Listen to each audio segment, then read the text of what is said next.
When people say the Mongols conquered nearly the entire world, that is an exaggeration, but only just. What they did conquer was the largest contiguous land empire in human history, stretching by the late 1200s from the Pacific Ocean in the east to the Danube River and the Persian Gulf in the west. At its peak, it covered about 9 million square miles. That is not the whole world, but for a people who began on the Central Asian steppe, it was an almost unbelievable transformation. To understand the Mongol conquest, you have to start with one man, Temüjin, the boy who would become Genghis Khan. He was born around 1162 near Lake Baikal. His father was poisoned when Temüjin was still young, and his family was left vulnerable, struggling to survive in a brutal world of tribal rivalries, shifting alliances, and constant betrayal. He was captured, escaped, fought his rivals, and slowly gathered followers through a mix of force, loyalty, and political brilliance. By 1206, Temüjin had done something no one else on the steppe had managed. He had unified the Mongol tribes under one authority. An assembly of leaders declared him Genghis Khan, often understood as universal ruler. That moment was the real beginning of the Mongol Empire. From that point on, the Mongols were no longer just a confederation of tribes.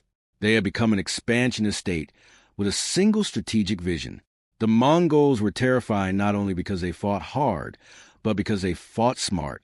Genghis Khan organized his troops on a decimal system and kept them tightly disciplined.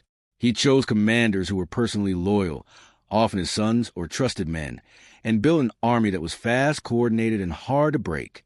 Their cavalry gave them extraordinary speed, and their ability to combine mobility with planning made them far more dangerous than enemies who relied on traditional heavy armies. They also understood something many settled kingdoms underestimated: the power of fear, movement, and timing. Mongol armies could split, circle, retreat, and return from unexpected directions. At the Battle of the Kalka River in 1223, Mongol commanders Jib and Subutai defeated a coalition of Rus princes and Cumans, using a feigned retreat and then striking decisively once the enemy formation was broken. That battle was not the end of their western campaigns, but it was a warning shot to Europe. The Mongol offensive really accelerated after 1206. By 1211, they had begun war against the Jin Dynasty in northern China. In 1215, Beijing fell, and the Jin lost much of their northern territory. At the same time, the Mongols pushed into Central Asia, absorbing the Karakai state in 1218. They were no longer just raiding. They were swallowing entire political worlds. Then came the campaign that turned the Mongols from regional conquerors into global destroyers of dynasties, the war against Khwarezmian Empire. After the killing of Muslim Mongol subjects at Otrar, Genghis Khan launched a devastating war from 1219 to 1225. Bokhara, Samarkand, and Urgens were taken and sacked in 1220 to 1221. The scale of destruction was enormous, and the effect on the region lasted for generations. This was not just about burning cities. In places like Khwarezm, the Mongol invasion shattered the economic systems that made those cities thrive. The irrigation networks that supported agriculture were deeply damaged, and whole regions suffered long after the armies moved on. This is one reason Mongol conquest changed history so dramatically. They did not merely replace rulers. They transformed the structure of entire societies. Even before the main Mongol drive into Eastern Europe, Mongol forces were already probing farther west. In 1223, Jib and Subutai crossed the Caucasus and raided into southern Russia, defeating steppe tribes and then the Rus coalition at the Kalka River on May 31st. It was a remarkable demonstration of how far Mongol armies could travel, and how little resistance could do once they were isolated and outmaneuvered. Genghis Khan died in 1227 during a campaign against the Tangic kingdom of Shishya. But his death did not stop the empire. It stabilized it. He had already chosen his successor carefully, and his son Ogodei inherited not a collapsing confederation, but an expanding war machine. By the time Genghis died, his empire already stretched from Beijing to the Caspian Sea, and his generals had raided deep into Persia and Russia. After Genghis, the Mongols kept going. Under Ogodei and later rulers, they pushed harder into Europe and deeper into China. The Mongols were especially dangerous because they could attack several regions at once, making their enemies respond on multiple fronts. They did not fight like a single medieval kingdom. They fought like an empire that had turned war into a system. In Eastern Europe, the Mongols struck again in the winter of 1236 to 1237, and by December 1240 Kiev had fallen. Then in 1241 came the twin shocks that terrified Europe. On April 9th, Mongol raiders crushed a European army at Legnica in Poland. On April 10th, Batu Khan and Subutai smashed King Bela Ivy's Hungarian forces at the Battle of Mohi. In both cases, the Mongols showed how devastating their speed, planning, and battlefield coordination could be against armies that were larger on paper but slower in practice. At Mohi, the Mongols did more than win a battle. They opened Hungary to invasion. Batu and Subutai used a combination of frontal pressure, maneuver, and even catapult-fired explosives to break the Hungarian position. The next phase of the invasion looked like the beginning of a new order in Europe, until a sudden event changed everything: the death of the great Khan Ogodai in December 1241. Batu withdrew to take part in the succession struggle, and Western Europe escaped what could have become a far more catastrophic occupation. Even though the Mongols pulled back from Europe, they did not disappear. Batu established the Golden Horde in southern Russia, and this became one of the most powerful successor states of the empire. It drew tribute from the Russian principalities and became a lasting force in the region. The Golden Horde ruled for generations, and its influence on Russia's political development was profound. The Golden Horde was not just a military occupation, it was a ruling system.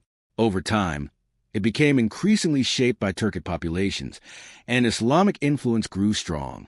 This is a reminder that Mongol rule was never one single culture frozen in time.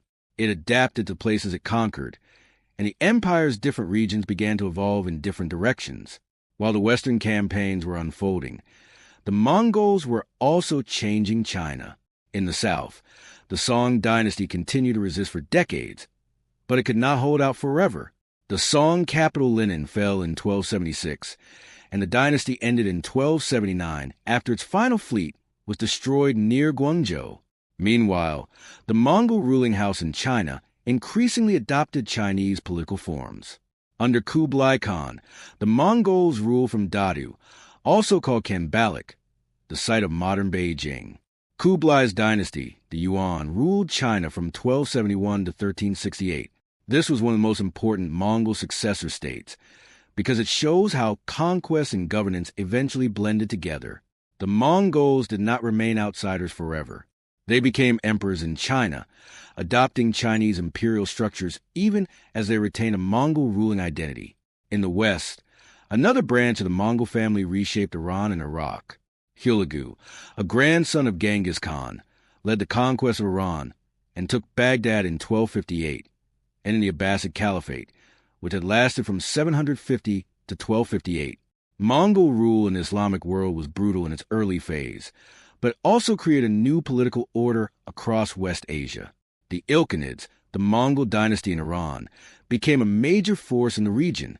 Their rule extended over much of West Asia, including Iran, Iraq, Khorasan, the Caucasus, and parts of Anatolia. This was one more sign that the Mongols were not merely smashing borders. They were redrawing the map of Eurasia. The Mongol Empire was held together not just by conquest, but by organization and exchange. Different parts of the empire connected the Chinese world, the Islamic world, Central Asia, and the steppes. The result was a period of expanded trade, an intense cultural movement often associated with the Pax Mongolica. Merchants, artists, diplomats, and missionaries all move across enormous distances under Mongol protection. That does not mean the Mongol era was peaceful in any simple sense. It was built on violence, coercion, and the trauma of conquest. But once the empire existed, it also made Eurasia more connected than it had ever been before. Ideas, goods, and technologies moved farther and faster across the continent. In that sense, the Mongols changed history twice. First by destroying old powers, and then by linking the new world that emerged from their victories. For all its power, the Mongol Empire was never one perfectly unified state for long. After the First Division, the empire began to fragment into rival branches. Over time, the Golden Horde, the Chagatai Khanate, the Ilkhanate, and the Yuan dynasty developed their own interests, their own politics, and in many cases their own identities. Britannica notes that the Mongol Empire under Genghis and his successors was not yet a state in the later centralized sense, and that the successor khanates increasingly operated separately. This fragmentation was not a sudden collapse. It was a long, slow splitting apart, caused by succession struggles, geography, local adaptation, and the sheer size of what had been conquered. The Mongols had conquered too much, too fast, and the world they had built was too vast to remain permanently united under one center. Still, even after the unity broke, the consequences remained. China, Russia, Iran, and Central Asia all carried the imprint of Mongol rule for centuries. So how did the Mongols conquer nearly the entire world? They did not conquer the entire world, but they conquered enough of Eurasia to shock every civilization they touched. They rose from steppe tribes to empire under Genghis Khan, used disciplined cavalry and brilliant strategy, crushed the great powers of China, Central Asia, Russia, Eastern Europe, Iran, and Iraq, and then ruled through a chain of successor states that reshaped history long after the first conquest ended. That is why the Mongols remain one of the most astonishing forces the world has ever seen.